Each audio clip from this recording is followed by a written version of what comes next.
Welcome back to Kyria Review. I am Kyria, and I'm here to do another review for American Horror Story, Season 10, Episode 8.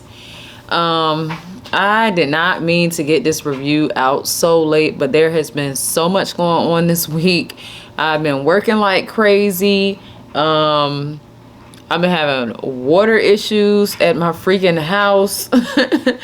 And the maintenance people is taking forever to fix it.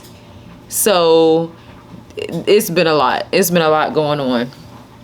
So I don't know if it was just me, but this episode was so confusing, especially the first part. I had to watch the first part of this episode like a couple of times, and I kept rewinding it back because it just seemed like it was just so much going on and nothing going on at the same time. So in this episode, we pick back up, and the president now is John F. Kennedy, because they kind of start in the past President Eisenhower getting out of office, and then halfway through the black and white scene, then we go back 9 years earlier. So it's just going back and forth. So Nixon is following Eisenhower on the golf course, and he's trying to talk to him about the aliens and the treaty with the aliens or whatever. And this whole first part of the scene, like, they're trying to figure out whether they want to form a treaty with the aliens, because we learn into kind of further into the black and white part of the episode that the aliens race is going extinct on their home world. So they came to Earth, and they need to be able to have human hosts so that they can help their race progress. So they need to create this new race of half human, half alien people. And in this episode, we also find out some other things. Like, I don't know if it's true for that time period, because I did not really do my research on the things that they were saying in the episode, but I'm sure some of this information is just in this universe.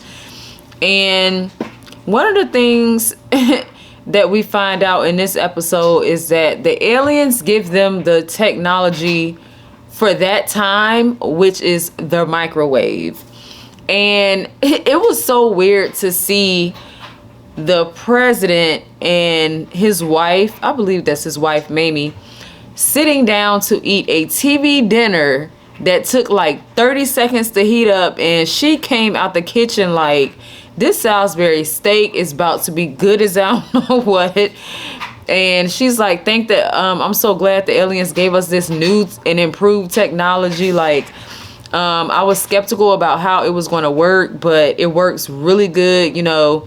So in that aspect, they're like, okay, the aliens are trying to trade technology for the right to be able to pretty much like kind of operate on humans and procreate through humans, so that they can start this whole new race to keep their race from going extinct. Now, the aliens are still using the woman from the initial episode whose son Timmy was outside. But, and I know I'm kind of skipping around, but this first part was kind of jumbled up to me a little bit. It don't seem like it was like a smooth storyline. So the aliens are still speaking through the woman in the white dress whose son got abducted in the initial scene of the second part of the series. And they're still trying to talk the humans. The aliens are still trying to talk the humans into letting them use the human host on Earth. And they're basically trying to form a treaty so that they can do that. Now, it's so okay. So the alien, before I get to all that, the alien introduces a new technology, because when she comes in, she's holding a box, and the box has this metal wiring inside of it, and she's telling the alien I'm just saying she because she's occupying a person's body. I don't know if it's a male, female, whatever. But the alien is explaining to them that if you use this technology, that this will make whatever you put this metal on undetect. I swear, every time I have a pronunciation issue, it's either undetectable or indetectable. Okay, I'm just gonna say undetectable to anything that's to any radar that is trying to scan the area.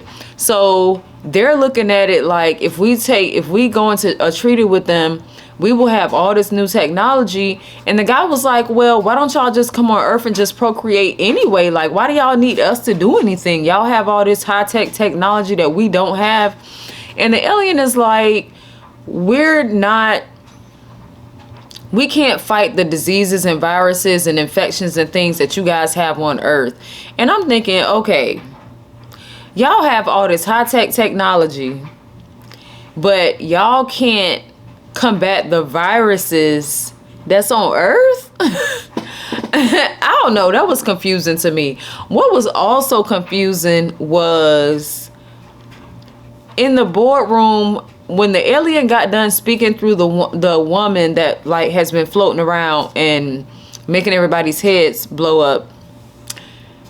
She made this one guy, the one guy in the office that was completely against it. He was like, look, I don't care about that technology. It's evil. Like, he was like, Satan, get thee behind me. And the alien was like, zoop, your head is, psh, his head just blew up. So nobody reacts. And then when the alien is done talking to the woman in a white dress, the alien makes her head blow up. And it's so funny because the guy in the boardroom was like, he didn't even react to her head blowing up. He just turned to the president and was like, what's this treaty that she's talking about? Like, he didn't even say, they didn't even react to the lady's head blowing up, which is just crazy. The scenes with Sarah Paulson, I know some people really like her, but the scenes with her are so weird and boring. I know some people probably gonna be like, you know what, you're wrong. I love Sarah Paulson. I don't want to hear that. But the scenes with Mamie is just like, okay, you're the president's wife.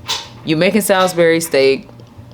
You don't care that John F. Kennedy just got assassinated because they were talking about whatever color scheme that you put up in the White House when your husband was the president.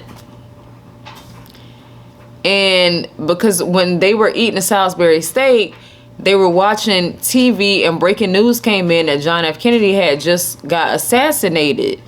And, you know, Eisenhower was like, you need to call Jackie, which is John F. Kennedy's wife, and you need to send our condolences. And she was like, no, I'm not doing that. They was talking about the color scheme that I chose for the white. Like, she is so selfish. And for real, the time period that this episode takes place in made me have to go back into into some history books. And like, I ain't opened no book. I just Googled it and was like, which president came after this president? Which president came after this president? Which president came after this president? Because they had Dwight Eisenhower in there. They had John F. Kennedy in the episode. They had Nixon in there. Excuse me. I don't know what it is. It just seems like every time I start talking, it's a buildup of air. But since I did have to stop and yawn, let me go ahead and add in. I want to thank everybody who subscribed so far, and anybody who is watching this and has not subscribe, like my video, share my video, and hit the notification bell so that when I do get a chance to make my videos, that you can be one of the first people to watch them. And again, thank everybody who has subscribed and has been supporting me for so long through these first little initial months that I'm doing this. So to get back into the episode, Mamie ends up meeting with Nixon. She asked him to come to the house, and at the time Eisenhower does not like him, or maybe they've had to be around each other and they're cordial, but he really don't like him and she knows that. But he knows it too, obviously. So something, I don't know what happened with that. And she's trying to convince Nixon to talk to Eisenhower about the relationship, what's going on with the aliens. And she's showing all this confidential information, and he's like, how do you have all this? And she's like, oh, I've had the key to his office door or office drawer for about 10 years now. I have access to all, just acting like it's nothing. And then, Nixon goes back to talk to Eisenhower, and Eisenhower is like, wait a minute, who told you about the aliens? But then Eisenhower, they presented so that Nixon has a sweating issue. He's always sweating. He's like always sweating and looking all oily and stuff like that. So he's always like one of the guys that's like patting their heads constantly because they're always sweaty. So as he's talking to him, he's like, look, I can't tell you my sources, but meanwhile, he takes out a handkerchief and starts like dabbing around his forehead, and Eisenhower sees that it's his wife's handkerchief that Nixon has in his hand that he's wiping the sweat off with. And he's like, what are you doing? Like, why are you going behind my back talking to my enemies about the aliens and what's going on? Like, that's not your place. And she was just like la-di-da, like in the clouds, like, oh, hey dear, I'm making some fudge and all this other stuff. And he knocked that container off that doggone stove, and she was like, excuse me, Mr. Man. Oh my gosh, I don't think I heard nobody say that in a while. Mr. Man. Okay, so no, you know what, when they were in the boardroom, and the guy and the lady's head, I'm just backtracking. When they were in the boardroom and the lady's head blew up that the alien was speaking through, they did not react, but the guy turned around and was like, what is she talking about, human host? I got that part mixed up, but because I'm trying to go off memory. So they go, when the alien said something about the first human host didn't make it, they go and revisit Amelia Earhart.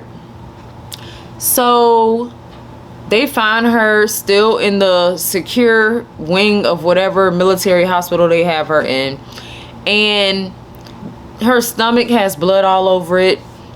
She looks like she has passed away inside of that little secure room that they have her in. And that was another part that kind of made me chuckle too. Not the fact that she passed away, but the fact that when they walked up, everybody in the room was dead.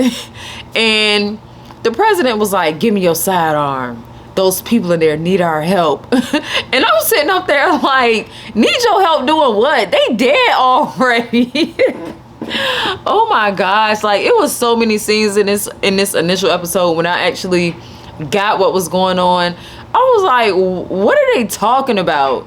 So they go in the room and they hear like this movement moving around or whatever, and they're trying to figure out where the alien baby is, and the alien baby just comes floating out of nowhere and tries to like I guess like fly towards them, and they just shoot it down.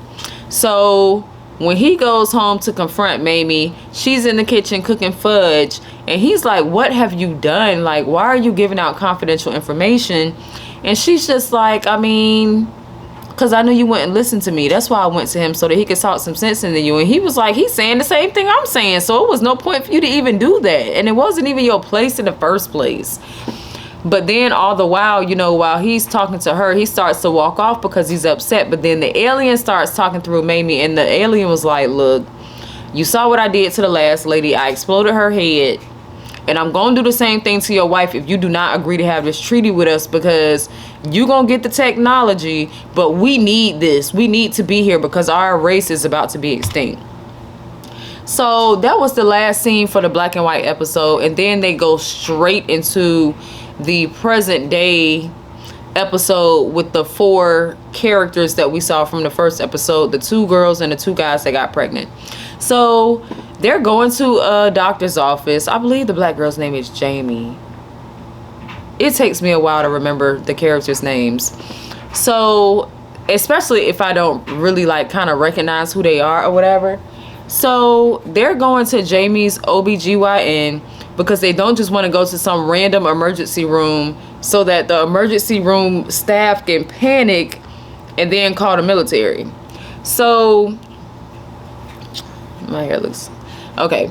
So they go to the doctor's appointment, and that was another funny part. Like, they all in the doctor's office trying to cover up their bellies, and this guy, the guy in the back, has on a sweater. I know one of the guys' name is Troy, and he has on a shirt, and his belly is like, they all have pregnant bellies. Like, they just found out that they passed the pregnancy test yesterday, but the next day their stomachs were like out as if they were 9 months pregnant. So the guys are sitting in there trying to cover up their bellies, and they're all young and they got these huge bellies, so it did look funny. And the other girl that was in there, the brunette, she was in there trying to cover up her belly too. And the doctor came in and she's explaining, like, well, I don't know who the father is. I just need you to do an ultrasound so that I can see what's going on. And when the lady does the ultrasound, she panics right away. Like, she doesn't even try to hide her face, and she was like, you know what, hold on, I'll be back, just give me a second. She runs out of the office and goes to call this doctor, and she doesn't even tell him what's going on initially. She was like, look, it's something going on. I need an emergency consultation. Like, I really need you to tell me what direction to go with this. But while she's on the phone waiting for the doctor to answer her or to pick up her call, because they have her on hold at whatever facility she called, this Men in Black Jeep zooms up and just stops in front of the clinic. They come in, and the lady's like, she's on the phone, and she's like, oh, I'm sorry, trying to cover up the receiver. Oh, I'm sorry, our office closes at 4.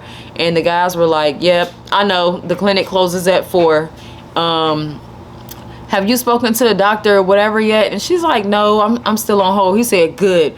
And just shoot her. Bang, bang. And then the other guy comes and shoots her in the head, and she falls back into the chair and she's dead. But the 4 friends are in the room and they hear gunshots, because while the lady's on the phone, the girl tells the guy, she's like, get on the table, I'm going to look inside your stomach, the brunette. And when she looks into the sonogram machine, is it a sonogram or ultrasound? I don't know. Maybe it's the same thing. But she was like, he was like, what is it? And they none of them know what they're looking at, but you can tell it's some sort of alien or something inside of their stomach, inside of his stomach. So Troy, I think that's the one with the darker hair, he starts to panic because he's like, how is this alien supposed to come out of me? I don't have any exit for this alien to get out safely. So please, somebody tell me, how is this thing supposed to get out of me?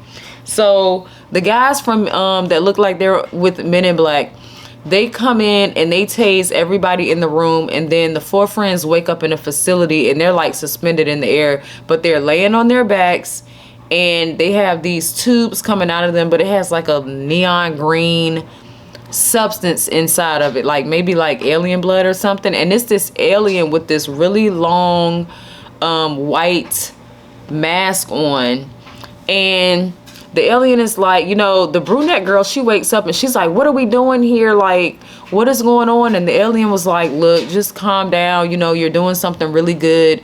You're helping the progression of our race. I don't know if the alien really told her that, but the alien was like, look, this is for the good. Like, you're doing something really good. You should be, proud. So the girl starts to panic, but the alien just walks up and puts his fingers on her temples, and she just falls asleep.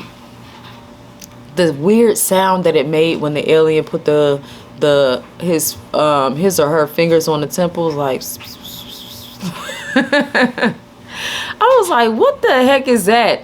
So when they wake up again, when we see them in the next scene, they're in the cafeteria, and they have Leslie Grossman in this next scene, and she's there, and she's, I'm assuming, been having babies by the aliens for about 30-40 years now. And they have them in there eating these little square things of jello that look like they have the black pill in it. So they have like a little orange block of jello, like a little yellow block of jello, and they're like, eat up, we're going to give you your nutrients. So I'm assuming that they're giving them whatever the alien baby needs in order to survive while they're in the person's stomach. So the 4 friends all connect while they're out there. And then on top of that, Leslie says that it's better to just cooperate, and that she's been doing this since the 60s or 70s, and she says that she has not aged a day since she's been in the facility. I don't know if she's just exaggerating or what, but I don't know. So while they're in there, the guy Troy starts going crazy, and he's like, somebody tell me how this thing is supposed to come out of me, how this demon seed is supposed to break out of me somehow, because I do not have any hole in my body big enough to produce this alien. And I feel like he was starting to panic a little bit, which, I mean, it's understandable that he would be starting to panic because he don't know how the alien's going to come out. And I'm assuming that maybe he knew that the alien was going to have to rip his way out, or they were going to have to cut him open or do something. Who knows? But he was not trying to hear them telling him to calm down. So they tase him, take him in the back, and they strap him to a table, and they're like, look, you're doing a good thing. Like, this is for, the progression of us, like for our existence or whatever. And he's on the table, and he's like, please just tell me how this thing is supposed to come out of me. And the alien that was monitoring them while they were in like a suspension room was the same alien that was in that room. And the alien lifts up its mask, and it has it looks like one side of the face is human and one side of the face is alien, but the shape of the head is like a alien type shape. And it's really tall. It has long fingers. The fingers do not have fingernails. Like, you can just tell, like, there's something going on there, like some sort of mixture of human and alien, but it just did not go right. So in the end scene, they show blood coming out of his mouth and the alien in his stomach moving around. And he's like, please just tell me, like, is it going to hurt? Like what's going to happen? And she was like, he was like, what's happening? Like, what's happening to me? And she was like, life. Life is about to happen. That's what's going on. Like, I would have been like, if you don't tell me, because he was already like kind of going crazy because they wasn't giving him no straight answers. So that's how we ended that episode. I feel like a lot was going on, but nothing was going on at the same time. That episode wasn't a thumbs up, but it wasn't a thumbs down either. It was kind of just like in the middle, like kind of just real meh. I don't know how else to describe it. Like, I feel like the part with the 4 friends was a little rushed because they went from meeting up to camping to being abducted to being pregnant, and then the next day, boom, they're 9 months, by the way that it looks, within a day, and then they end up at the alien facility because the aliens are about to be born. Excuse me. Goodness gracious. So, I mean, and then in the first part, like, they talked about the alien treaty so much, and then it was jumping, then it started in the past, and then it went, it started, like in the 70s or something like that, and then it skipped back like 9 years later, and then I'm just like, just keep everything going in a straight line so that I can understand what is going on, because that first part was like really confusing. Like, I know nothing happened, but I had to watch it several times to understand what was going on. I hope my lips not getting dry. It's getting a little cold outside. But yeah, I mean, the episode was okay. I said I'm not going to compare it to Red Tide, so I'm not going to go there. I'm going to wait until the end of the I'm going to wait for the end of why can't I ever remember into, like, literally when I cut the camera off, I'm like, it's like boom right there. Why I do not want to compare Red Tide and Death Valley. I did on the first episode, and I'm going to do the same on the last episode, but I don't want to do it right now because I feel like it would just take away from just what this particular half is. So I'm just going to leave it as is. But let me know how y'all thought about this episode, because I mean, like, I just want to know, like, was anybody as confused as I was for the beginning part? Because I was just confused. I don't know, like, maybe I was confused because it was not a smooth storyline, and it was like going back and forth, and then no, it was going forth and then back and then forth again when it got to the part where everything goes back to being in color. I don't know, but yeah, I mean, the episode was okay. What I said was a filler. I don't see how it could be a filler. It's only 6 episodes. So that was just one of the episodes that's on the lower part of the totem pole. So next episode, I need to watch the preview for that so that I can see what is supposed to be going on the next episode. So yeah, thank y'all for watching Kyria Review. I'm Kyria, and I will see y'all next time. Bye.